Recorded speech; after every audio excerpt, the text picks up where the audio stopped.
فضیلت رکھتی ہے۔ علماء کرام فرماتے ہیں کہ النحو فی الکلام کالملح فی الطعام، کہ نحو کی مثال کلام میں ایسا ہے جیسے کہ کھانے کے اندر نمک۔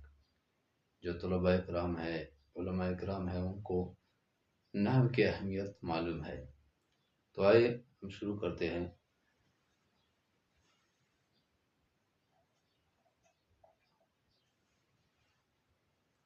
علم کے اندر، علم نحو کے اندر پہلا جزء ہے لفظ، پہلا سبق ہے لفظ۔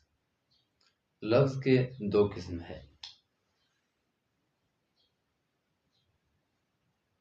مفرد،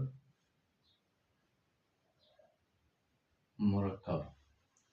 لفظ کے دو قسم ہے، پہلا ہے مفرد اور دوسرا ہے مرکب۔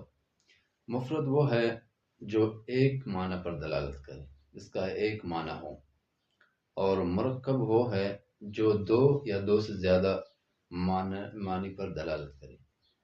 جیسے اس کی مثال ہے مفرد کی، زید۔ زید ایک نام ہے اور ایک ہی شخص پر دلالت کرتا ہے، ایک ہی اس کا معنی ہے۔ اور مرکب جو ہے اس کا ہم نے تعریف پڑھا کہ دو یا دو سے زائد معنی پر دلالت کرے، اس کو ہم مرکب کہتے ہیں۔ اس کی مثال ہے زید قائم۔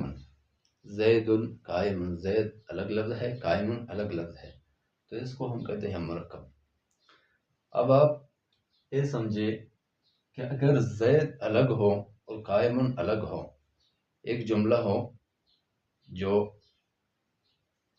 زید قائم ایک جملہ ہے، لیکن اگر آپ اس کو الگ الگ کریں، زید کو الگ کریں، قائم الگ کریں، تو یہ مفرد بنتے ہیں۔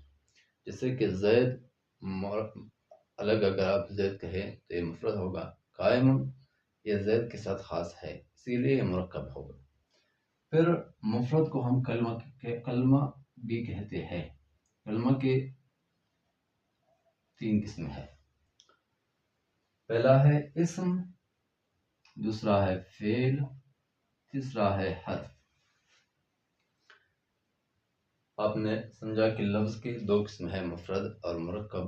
پھر مفرد وہ ہے جو ایک ہی معنی پر دلالت کرے، مثال اس کا زید، اور مرکب وہ ہے جو دو یا دو سے زائد الفاظ پر دلالت کرے، اس کی مثال ہے زید قائم۔ پھر ہم مفرد کو کلمہ بھی کہتے ہیں۔ کلمہ کے تین قسم ہے، اب آپ اس کو سمجھے، اسم، فعل، حرف۔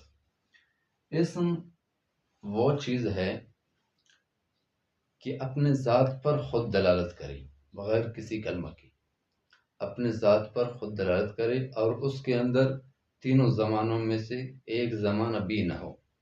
تینوں زمانوں کون کون ہے؟ کہ ماضی، حال اور مستقبل۔ ماضی جو ہمارا پہلے جو گزر گیا ہے اس کو ہم ماضی کہتے ہیں، حال جس کے اندر ہے آج یہ حال ہے، اور مستقبل آنے والا زمانہ اس کو مستقبل کہتے ہیں۔ اسم وہ ہے کہ جو اپنے معنی پر، اپنے ذات پر بغیر کسی کلمہ کی دلالت کرے، اور تینوں زمانے اس کے اندر نہ ہو، تینوں زمانوں سے خالی ہو۔ جیسے اس کی مثال ہے کہ زید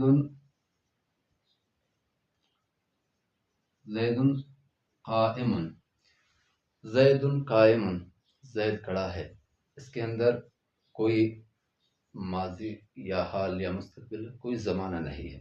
دوسرا اس کا مثال ہے زید عالم، زید عالم ہے، اس میں بھی کوئی زمانہ نہیں ہے۔ تو اسم وہی ہے کہ جو اپنے ذات پر خود دلالت کرے بغیر کسی کلمہ کی، اور اس کے اندر تینوں زمانوں میں سے کوئی بھی نہ ہو۔ فعل وہ ہے جو اپنی ذات پر خود دلالت کرے لیکن ان کے اندر تینوں زمانوں موجود ہوں، اس کے اندر ماضی بھی ہو، حال بھی ہو، مستقبل بھی ہو۔ جیسے اس کی مثال ہے ضربہ۔ ضربہ مانا مار دیا، وہ شخص مار دیا۔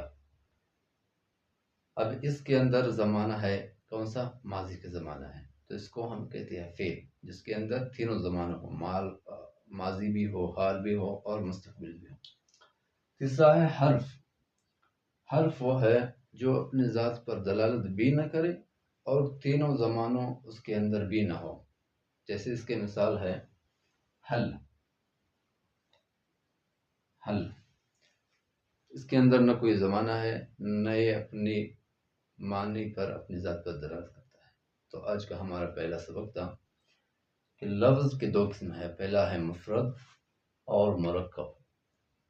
مفرد وہ ہے جو اپنی معنی پر دلالت کرے، ایک ہی معنی پر دلالت کرے، جیسے اس کی مثال ہے زید. اور مرکب وہ ہے جو دو یا دو سے زائد معنوں پر دلالت کرے. اس کی مثال ہے زید قائم. زید الگ ہے اور قائم الگ ہے، تو دو اور دو سے زائد چیز پر جو چیز دلالت کرے اس کو ہم کہتے ہیں مرکب. مفرد کو ہم کلمہ بھی کہتے ہیں. کلمہ کی تین قسم ہے: اسم، فعل، حرف.